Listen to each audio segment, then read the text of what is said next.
Welcome to the Money is Emotional podcast with Christine Luken, the financial dignity coach. In this podcast, we help you recover a positive and peaceful relationship with your personal finances. We do this by bringing together wise money management with emotional intelligence.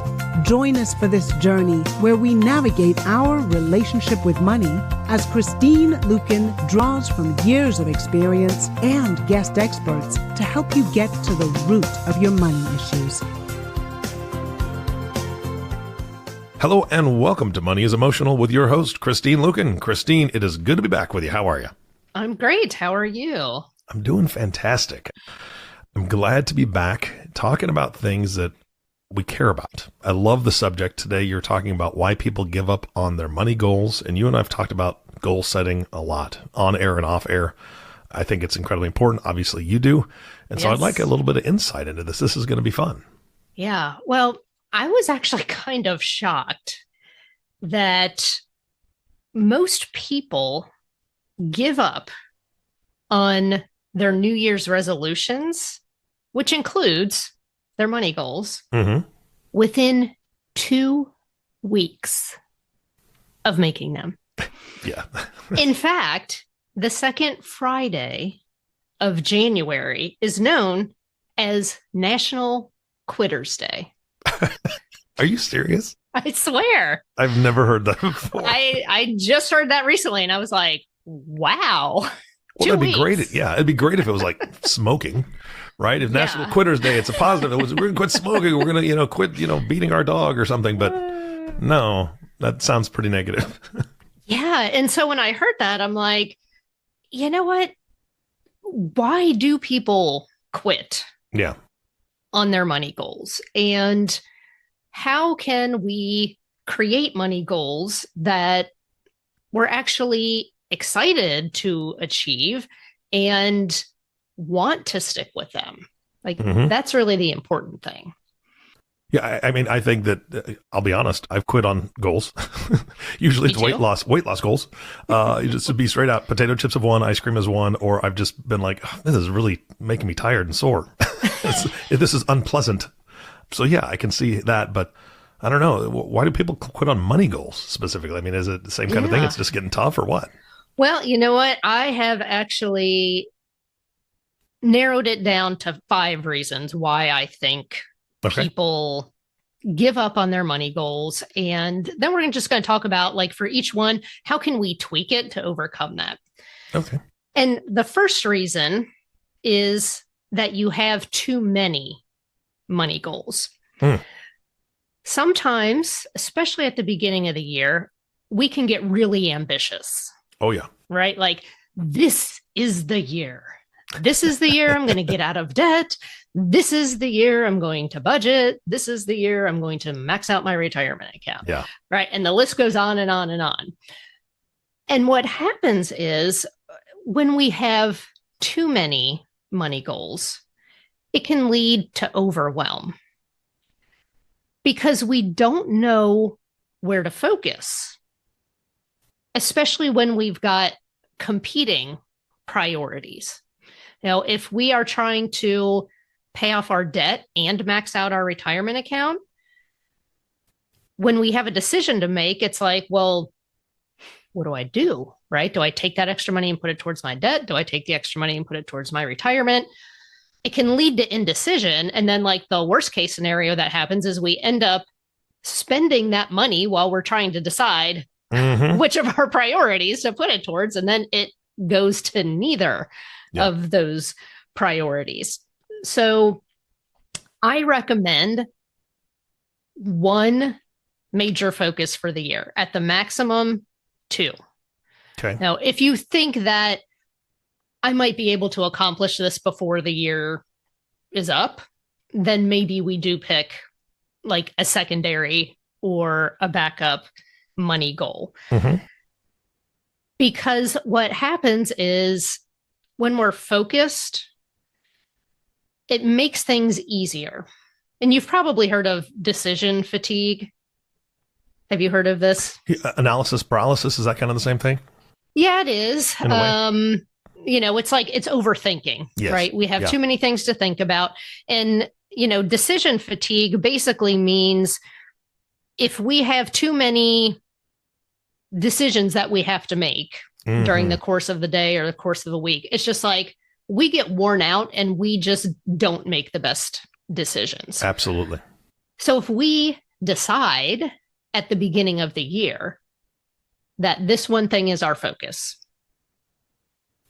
then we don't have to make decisions about it, because we know that whenever we get some extra money, that we're going to put the majority of it towards that various goal. Like, in the an episode or two ago, we talked about paying off debt. Yes. If that's your focus for the year, when you get a bonus, sure, spend a little of it on fun, maybe, 10 or 20%, but then it's like 80% of it goes towards your big money goal. Yeah. We don't have to think about it. We just do it. And so that's something that I have always done at the beginning of the year. Nick and I will talk about like, what's our big goal? And sometimes it carries over from one year to the next. So like 2023, this is the year of real estate. This is the year that, we want to move into our forever house here in Kentucky. And our secondary goal is buying rental property in Florida. So this is the year of real estate. All of our extra dollars, that's where our focus is. So we don't have to think about it. Yeah. And here's the thing. You're the expert. You have been doing this for a long time. You have been counseling folks for a long time, or coaching them in these different money matters that you're bringing to the podcast.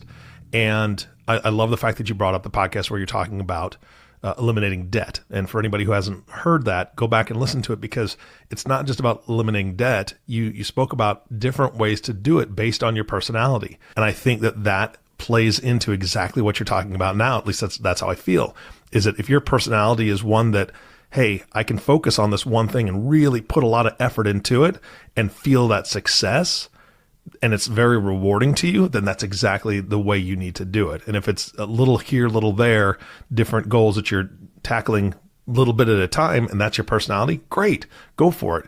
You give people so many options. And that's what I love about talking to you about this stuff, because it's not one size fits all. Right. Absolutely. So another reason that I find that people give up on their money goals is that you're not excited about it. What? You pick a goal because you should. Like, I should get out of debt. It's the adult thing to do, right? I should budget. I should get my crap together when it comes to my money. I mean, that's like, I should go on a diet. I should lose 20 pounds. I'm sorry. Yeah. Nobody gets excited about that, right? I mean, it feels like a drag. And if your money goal, when you say it, you feel like, bleh.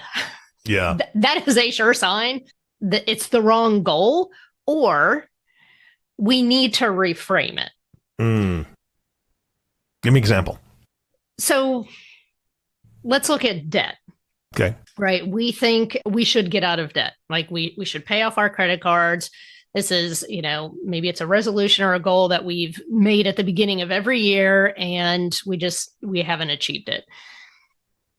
The thought of just like saying, well, my goal is to like pay off my credit card debt. It kind of seems like, meh. Like, yeah, I want to be rid of it, but it's not like we don't feel like we want to do the fist pump and jump up and down. Mm-hmm. So if we think about what is achieving this money goal going to do for us on the other side, what's the end result? So if our monthly payment for all of our credit cards is $1,500, then let's dream about what we would do with that money once those credit cards are paid off. Yeah. I mean, you can have some pretty darn good vacations with $1,500 a month, right? I mean, there's a lot of really fun things that you could do with that money. Some nice shopping sprees, some fun memories with the family. There's a lot of really cool things that we could do with that $1,500 a month. Yeah. So rather than framing the goal, pay off my credit card debt, what if we could say, all right, the goal is to free up $1,500 a month to put towards a Hawaiian vacation. Mm-hmm. I mean, heck, with that kind of money, you could go for, 10 days to 2 weeks, like twice a year with that kind of money. Yeah. That's no joke. And that's part of, you've spoken about a dream board before, right? Yes. Yeah. Okay. A dream board or a vision board. Yeah, absolutely. I love it. So remind the audience what that is. It's pictures of the things that you want to achieve in your life and with your finances. I'm a huge fan of them. I actually refresh my vision board at least once a year with my goals on there. So this is something that I did just recently. And, if I turn my head and look at it, I've got pictures of the things that I want in our dream house. Mm-hmm. I've got pictures of rental property that I want to buy, among other things. There's some things that are small. I'll tell you one of the little things, which you'll probably laugh.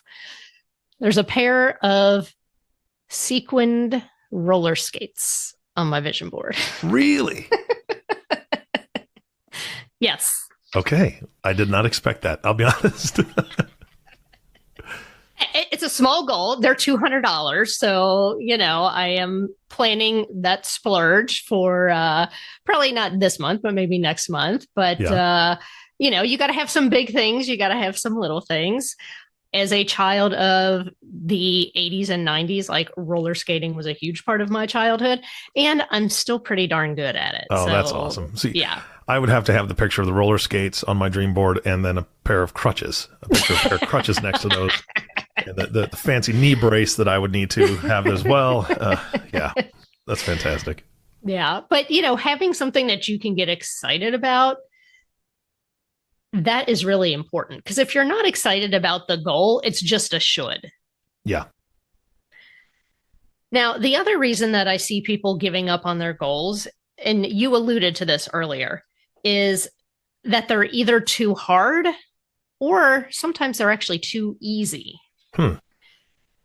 For some reason, we seem to like extremes, and goal setting is no exception. Some people set easily achievable goals because they hate, quote unquote, failing. And I love the new definition of failing that James Lenhoff gave us in his episode where he talked about, allowing your kids to fail with money, that failure is the process of success. Yeah. But there are some people who it's like they're almost triggered or traumatized by failure. And so they'll set really super easy goals, which honestly should be more like to-dos than an actual goal. And it doesn't really challenge them. And I don't know about you, I like a little bit of a challenge that kind of, motivates you and gets you a little excited. But other people will set impossibly high goals so that they never quite reach the finish line. Yeah.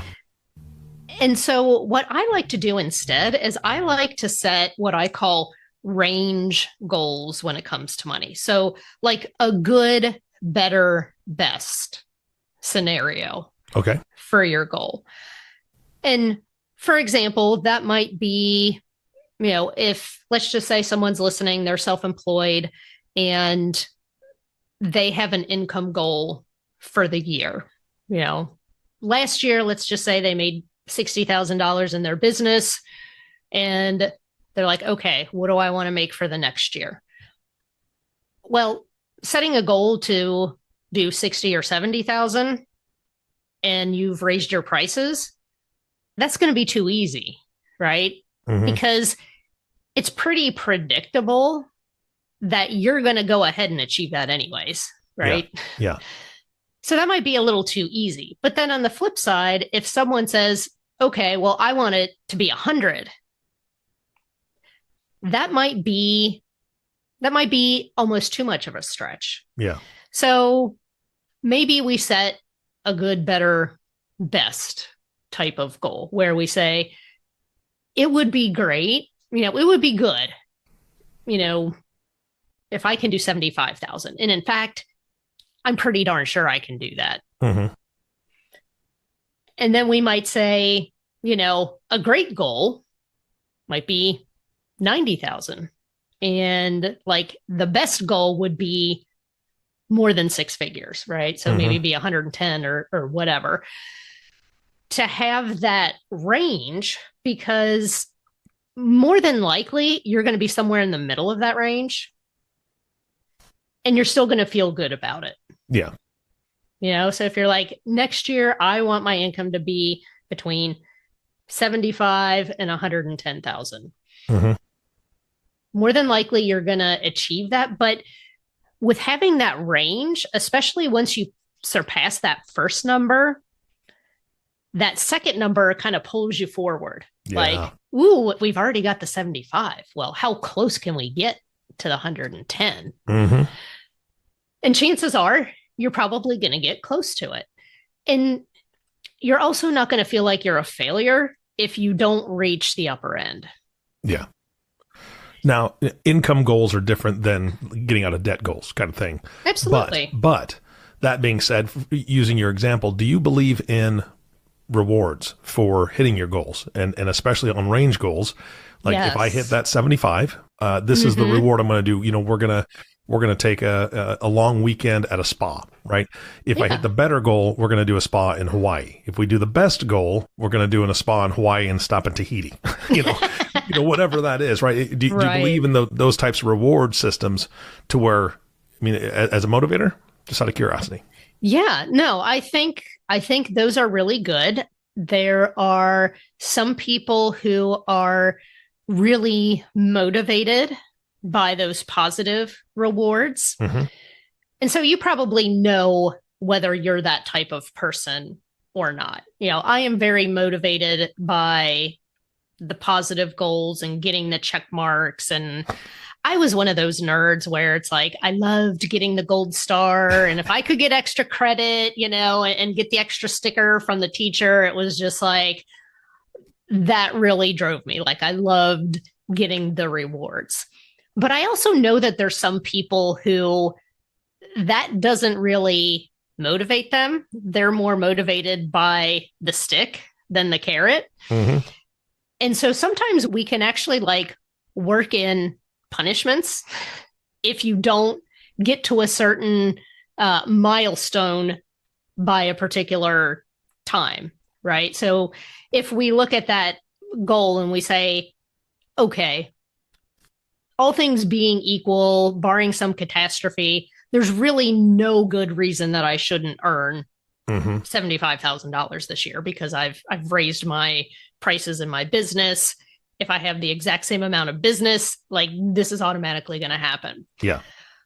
We can work something in like making a donation to the opposite political party. Oh, good Lord. Or a charity that you think is silly. Got it. Yep.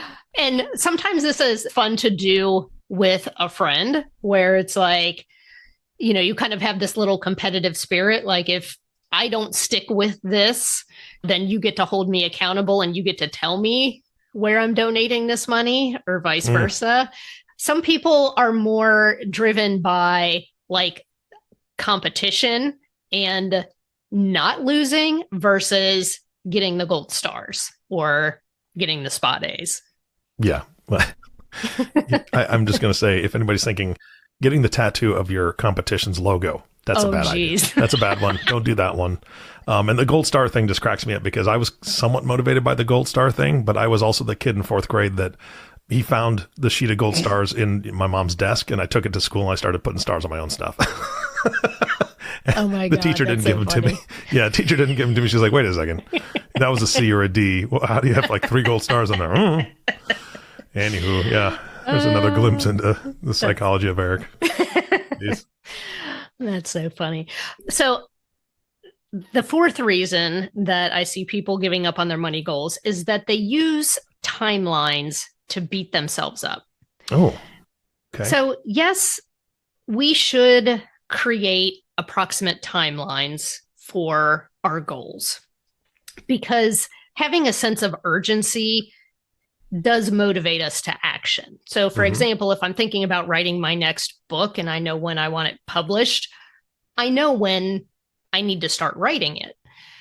If I don't have that deadline and I keep saying, oh, yeah, I'm going to start writing that book this year, I can procrastinate until December 31st, right? So having those deadlines actually does spur us to action. But sometimes we use time deadlines as an artificial pass-fail line in the sand. So, for example, in the coaching industry, there's, for people who are coaches, there's almost like this unspoken rule about success. Like once you achieve a $10,000 a month or a $20,000 a month in your business, like you've made it. And when we look at that in a business for a calendar month, I guess it was last year, the beginning of last year, I can't remember if it was January or February, but I was like looking at my sales and I was like, oh man, like I was like $400 short from having a $20,000 month. And I was starting to beat myself up over it. And then I said, well, wait a minute. Maybe I actually did have a $20,000 month. And so I looked at the stretch, like a 30-day stretch. And it was like, I actually did have $20,000 of sales in a 30-day time period. It was not a calendar time period, but it was like, oh, if you shifted it forward 3 days, and did it from the 3rd of one month to the 2nd of the next month, it actually was a $20,000 month. And that's when it just hit me. Like I'm using this artificial construct, this time calendar, and I'm basically, rolling it up and beating myself with it and saying that I've failed. Yeah. When I actually haven't. Yeah. That's a fantastic way to think about it. Right. And still it's like, and even if I quote unquote only had sales of $19,600, is that really a failure? I don't think so. I don't think so. Yeah. And the other thing too, I'll give you another example of this. My husband and I, our goal when we bought this house that we moved into shortly after we got married is that we wanted to pay it off in 15 years. We decided to do a 30-year mortgage and just pay extra because, with me being self-employed, if I didn't have a great month, we wanted to be able to have like that fallback where we could fall back to the lower payment if we needed to, but we were committed to paying extra each and every month on the mortgage. Yeah. Well, it took us 17 years. Wow. That's awesome. To pay off a 30-year mortgage. But we didn't get it paid off in 15. Did we fail? No. No. No, not at all. But I remember when, it would have been, if we had paid it off in 2019, the beginning of 2019, it would have been 15 years. And we didn't. And I remember that milestone passing and thinking, darn it, I wanted to have it paid off by now. But it was like, okay, we only have like 30 grand left on this. We can probably get this knocked out pretty quick. Yeah. And so within like the first week or two of the following year or so, it was paid in full. So, but it's like, there are some goals that we have to commit to until they are accomplished. Right? Because, what would have happened if at the beginning of 2019, I said, well, we didn't pay off the mortgage in 15 years. I guess we failed. Yeah. Let's just throw the goal out the window and not pay anything extra. Yeah. We're out of here. On the mortgage, right? Like, that's silly, but sometimes we do that to ourselves, and it's like, rather than looking at the progress that we've made and say, oh my gosh, like look how much of our mortgage we paid down in 15 years. No, it's Yeah. not completely gone, but it's almost like we void out all of our progress because we didn't hit it exactly on the time deadline that we set for ourselves. Excuse me. Yes, you. Thank you so much for listening to the Money is Emotional podcast. We hope you're enjoying it so far. If you have any questions or would like to talk more about this topic, you can find us at www.christineluken.com, and all of our social media platforms are listed in the show notes. Yeah. Yep. That makes sense. Yeah. So the final reason that I see people give up on their money goals is that you're too attached to how the goal is going to be achieved. So when we create a money goal, we usually have an idea of how we're going to make it happen. And this is good because it helps us to create a plan of action to start making progress on it. But we need to be open to all of the possibilities for how the goal could be achieved. So, for example, if I have an income goal for this year, I might expect that the majority of it comes from my coaching business. But what if it doesn't? I mean, what if someone offers to buy the rights to one of the trademarks that I owe? Or what if a major company wants to license my courses and put them on their platform, right? If we get tunnel vision, we might miss opportunities to achieve our goal in an even better and easier way. Yeah, that makes perfect sense. And that's something I think that, you put it best, tunnel vision, right? It's, I've had that a lot of times, seriously. And as business owners, we do that a lot of times. We put our head down and we grind and grind and grind. And for people that aren't business owners that are managing a budget, a household budget is almost its own business, right? And you put your head down and you grind and grind and grind on one thing or one thought, and you miss a lot. And I'm totally guilty of that. Yeah. Well, and sometimes we think if we haven't worked hard, it doesn't count. I've been guilty of this, and I know we actually talked about this a little bit in some of the mindset segments that we've done, that, in the past, I have felt like when I have a goal, if I haven't worked hard in order to achieve it, and, someone has gifted me money, or, some kind of fortunate event happens and I overpaid my taxes, and then I get a $10,000 refund, and that helps me accomplish that goal. It's almost like if it feels too easy, we're like, well, I don't know that really counts. You're hitting on some emotions here, and I'm not going to start crying on you, I promise. But well, you can. Thank you. I appreciate the freedom. I'll hand you a virtual Kleenex.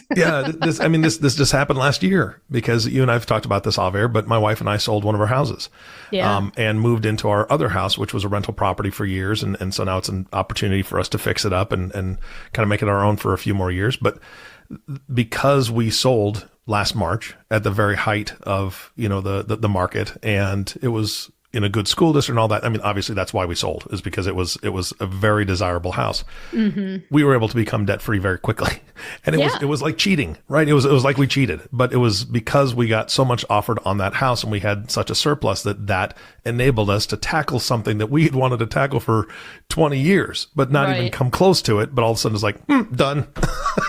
It was just a weird feeling. It was like we didn't actually work hard, but we did in a way. Yeah. That was a buildup of, owning that house, taking care of that house. And, was there some chance and good luck involved? Sure, of course. Yep. But, that doesn't mean that it's any less admirable that you achieved debt-free status. Yeah. So. Yeah. And when I look back on all the projects I had to do on that house, good Lord, there was a lot of work. You earned it. I earned it. Yeah. I keep telling myself that. Yeah. Well, The other thing I wanted to mention too is sometimes people will make things harder on themselves than they need to be. And it's not cheating to make it easier on yourself. Mm-hmm. And so when we think about if we are trying to eat healthy, we don't keep ice cream in the freezer if we're trying to eat healthy. Mm-hmm. You know, if we're doing dry January, we put the alcohol and lock it in a closet in the basement. We don't leave it out on the kitchen counter, right? Where it's a temptation. But sometimes with our financial goals, we don't think about doing things like that. So, you know, if you are trying to get a handle on your spending and you know that you're an unhealthy emotional spender, well, maybe you need to unsubscribe to, you know, your favorite store's emails and different things like that so that they're not a temptation. Like, set yourself up for success when it comes to these money goals. You know, if you can identify what are the things that might knock you off track and say, how can I mitigate or limit those things so that they don't pull me off track? And then what are some easy ways that I can set myself up for success? Can I set up automatic payments once a week to go on my Visa card? What are some of these things that I can do to make achieving this goal easier? But we don't think about that. I mean, we think about that with our health, like laying out our workout clothes and not buying potato chips in the first place. But we don't always think about those kinds of things with our personal finances. Yeah, that makes perfect sense. Yeah. So as we close out today, I just want to let people know, if you want to create money goals that you won't give up on, here's the things you need to keep in mind. Focus. Pick one thing. Pick one thing and focus on it until it's done. Get excited. Find a way to get excited. And if you can't get excited about that goal, then it's probably the wrong one. Be flexible with how it comes about. I mean, yes, have your plan, but, you know, be open for opportunities. Set your range goal so that you've got that good, better, best in there, and then stick with it until you've achieved it. So, yeah. And I know we've probably got folks in the audience that, you know, they've got a variety of personal finance goals. And if, quote unquote, getting your money crap together is like, this is the year that we're going to do this, my Financial Dignity on Demand course helps you make and achieve your money goals in a way that's easy and fun.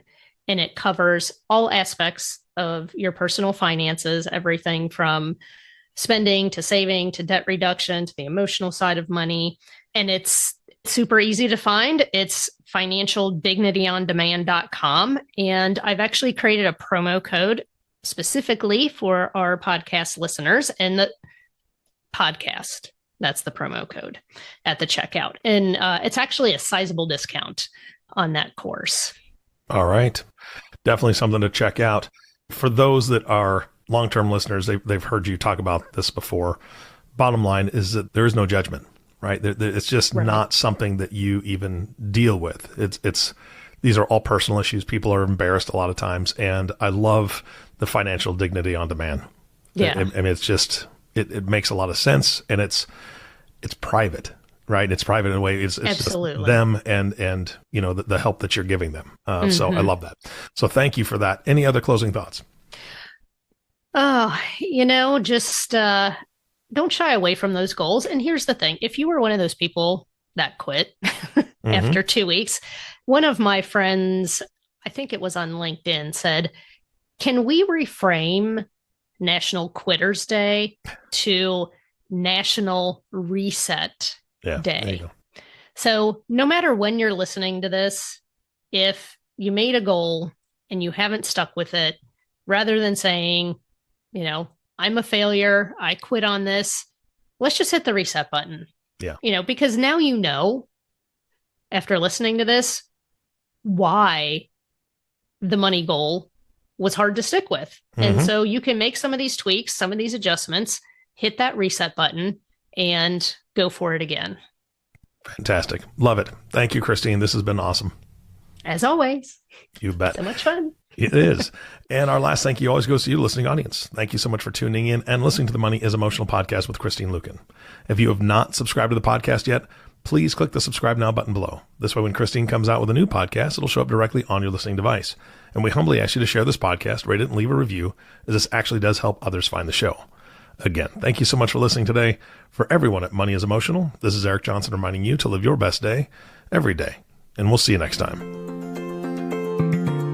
Thank you for listening to the Money is Emotional podcast. To get in touch, visit our website at www.christineluken.com or drop us a line at hello@christineluken.com.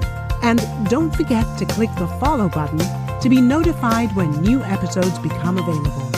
The information covered and posted represents the views and opinions of the guest and does not necessarily represent the views or opinions of Christine Luken. The content has been made available for informational and educational purposes only. The content is not intended to be a substitute for professional investing or tax advice. Always seek the advice of your advisor, tax professional, or other qualified financial professional with any questions you may have regarding your personal finances.